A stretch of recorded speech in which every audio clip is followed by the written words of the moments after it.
Mais tout autant qu'on a appelé moi dans Mboka, Jean-Pierre Mbemba, c'est là qui interview na RFI. Et après avoir commencé interview na RFI, c'est là qu'il peut la interview na BBC, na RFI, c'est là qu'il y a que y a président Fachi, Basili Kosolaté, depuis mois de novembre 2018. Et à l'obaki, Azakoye état de santé, il y a président Fachi et Azakoye Baté. Ndenge Azali parce que bangomi déjà ba katapon mais na côté à BBC là c'est là qui interview qu'on a ay koloba que président Fachi il faut loba na population dil nini basalaki na nani na Kabila que ame madini on a aya lango public parce que public est la poste à koyeba yango yo koloba ni na ba déclaration mon Mboka Jean-Pierre Omoni Mbemba. Mbemba n'est pas une référence dans cette république. J'arrive dans non. Ce que l'ingénieur ba kolodil na kati mboka wana eza la muka mobimba. Mbemba sala deal en 2006 na Kabila a comme vice-président. Après ça congolais. Congolais a profité na deal à Kabila il y a Mbemba en tant que vice-président de la République chargé de la finance. Avant le Mbongo. Et à Télémena Bino Gabi, beaucoup de bachar, on met le massas. Ok? Katumbi,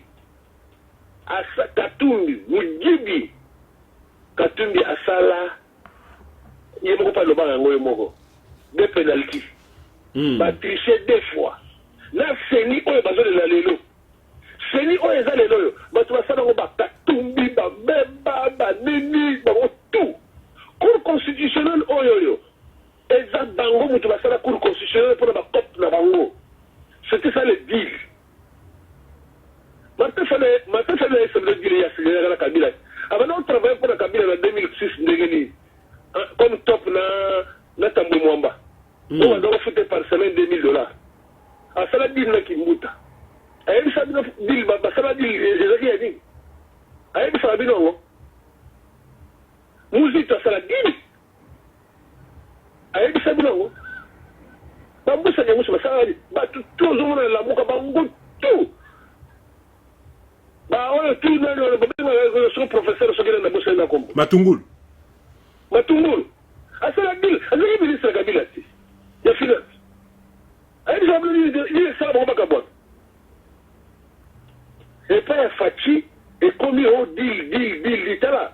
Au moins, tant que tu gagnes l'élection, bah, tu as SCC Baye. Bah, Sengi, bah, le but est non.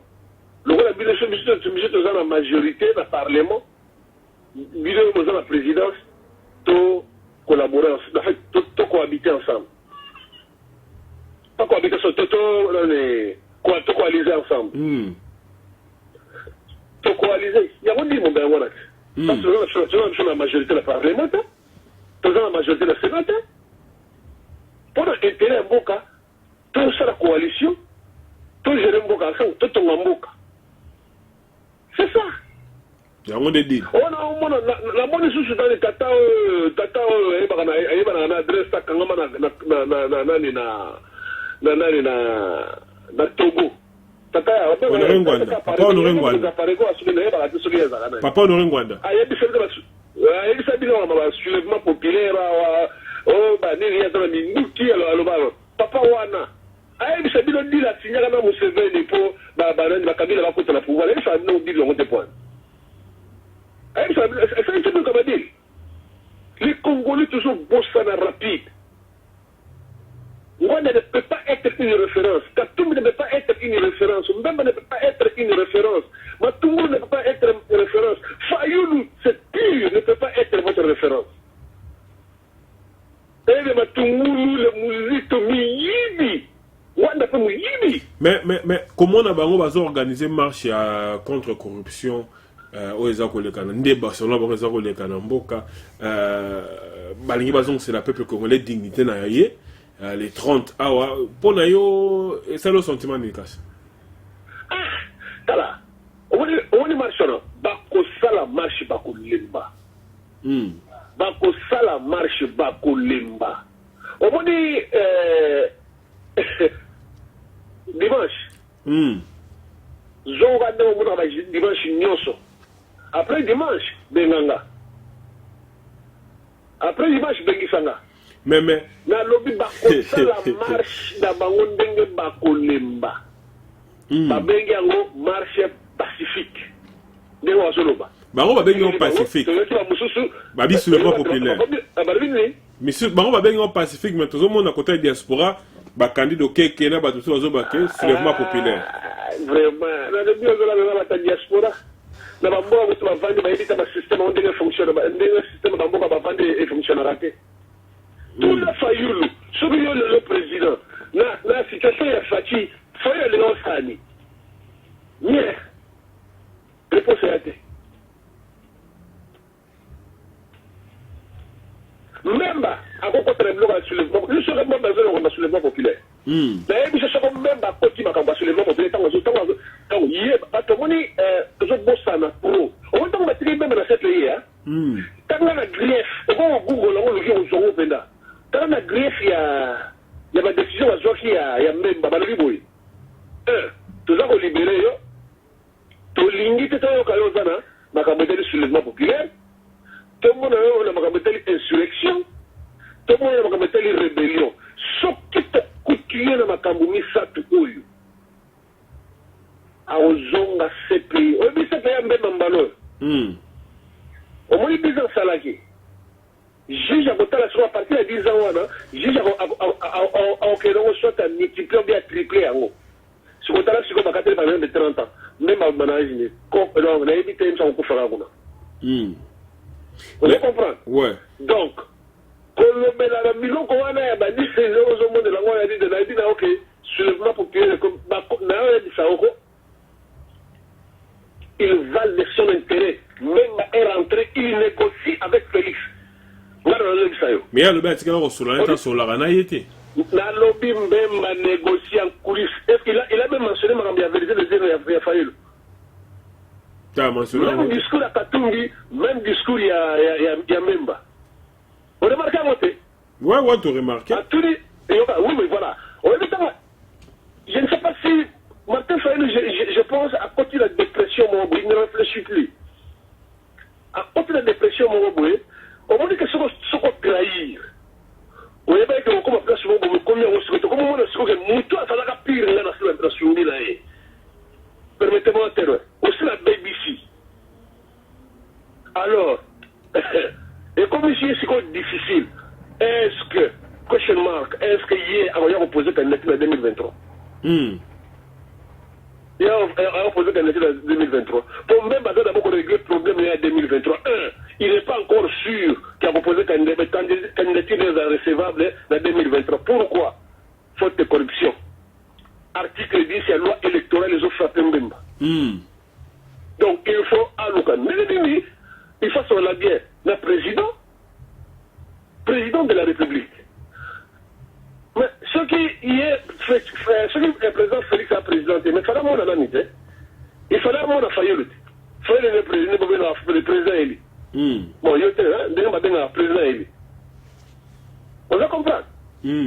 Donc, la chose la plus simple de Makamboyo, même il joue sa carte comme Katumbi joue aussi sa carte.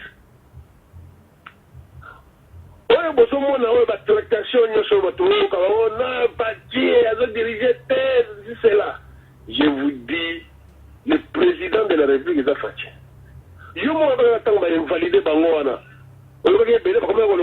Pierre Lumbi déjà le bio, la seule personne qui peut décanter cette situation est Zanani Fachi.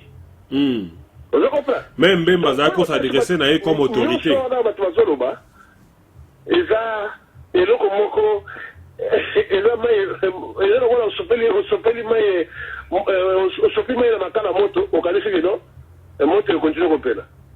Ok.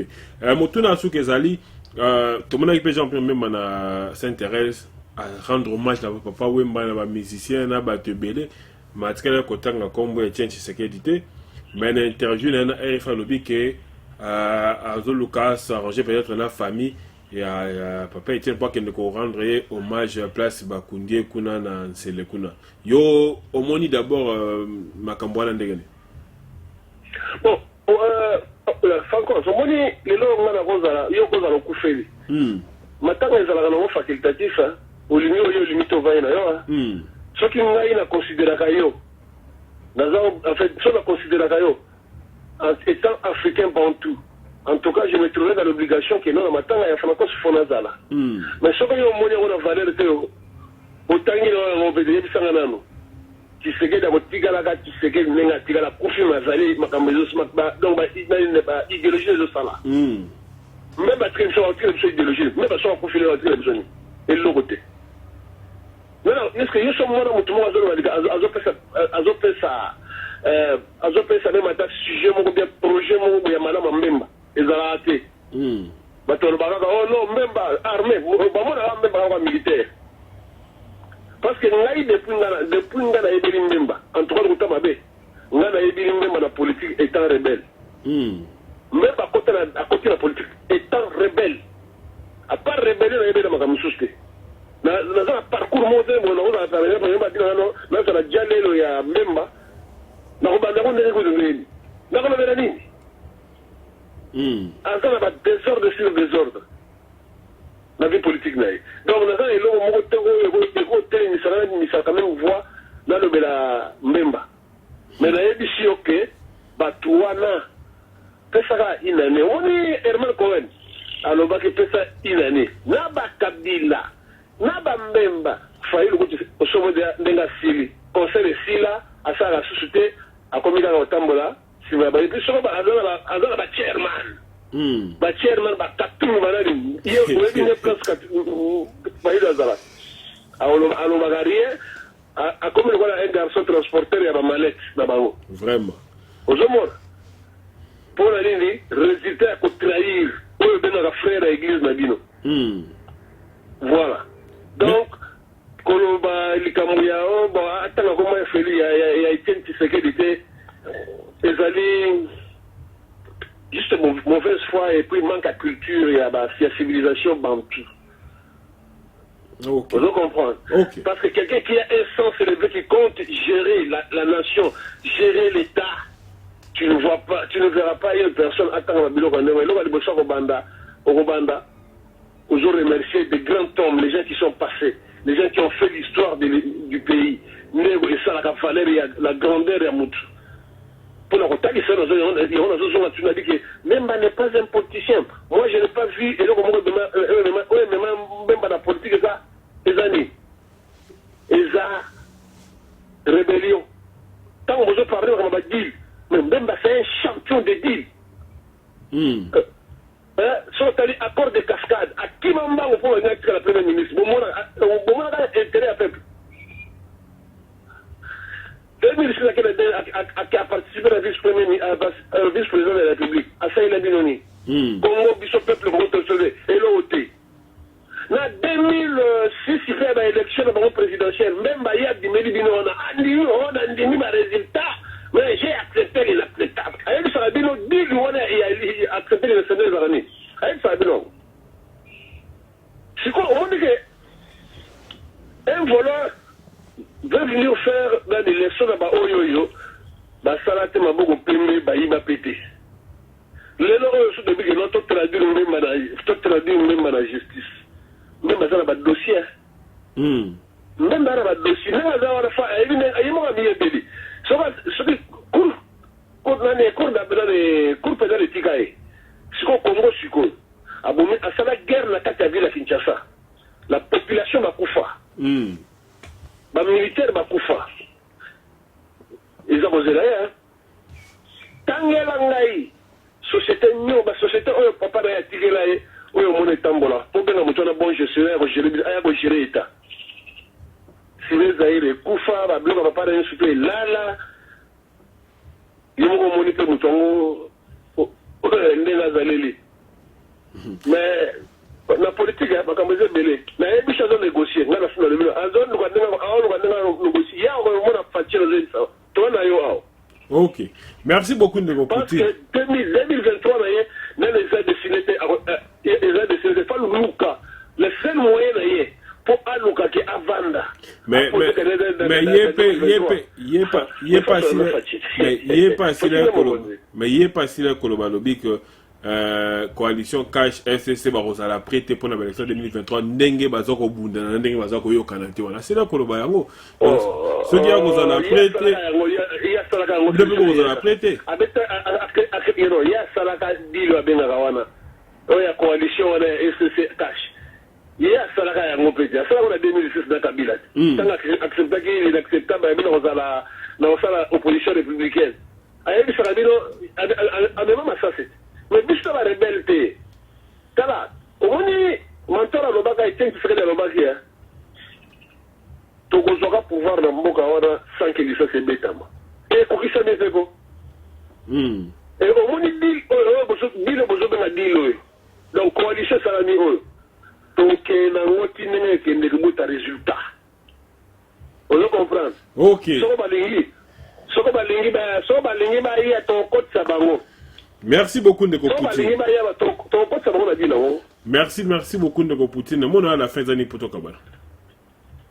Bon, moi il y a souvent dans le baran que non. La personne sur la diaspora. Ba Luka ba comprendre ba système politique où ils ont géré ba vanda ou vanda ka. Pour façon d'abonder ba zone de belala, comme tout ça émission logique. Il divorce entre FCC et cash. Mais ce qu'on tourne, bon, sur FCC et cash, à quand on a fait le foyer, là d'abord la députée à Yemoro. Bon, ça la psycho, bon, ça la psycho, bon, gérer les idées. Pour moi, je crois que les politiciens congolais, majoritaire de Bango, bazar a un intérêt personnel. Bah, pour le peuple été. Les leurs faut c'était là, vous président de la République ou Ayebi Nzambe a tiré bino mokolo moko ya ne bosambela Nzambe ko senga paro ye azuma baba pasi na bino tout baba bena bino tout ala tina yango ndimi ko latango parce que c'est le numéro 1 de la République andimi ko la numéro 1 de la République pour le tchaki na ko ndenge nini akosisa problème à Congo mais to boy ta tamika mbe ba ozala ba ongaga mais to zelo musu ko sala te. OK. Mais la ABC Yokaka, Ndeko. Dimanche, après dimanche, tout le monde a eu soulèvement populaire dans zone de la Rwanda. Tokobenga dimanche na poko pour la kolobela yango. To lundi, to lobela. OK. Merci beaucoup Ndeko. Merci beaucoup. Wanezalaki Ndeko sénateur Poutine donc to comme la suka émission na biso boya pour la première fois, abonnez-vous sur notre chaîne YouTube Voc Info TV et bofina cloche wana pona ko zwakaba actualité mbala moko en temps réel. Tout si di kokuta na bino mbala sima. Restez branchés sur votre site de référence sur Congo.net. À la prochaine. Bye bye.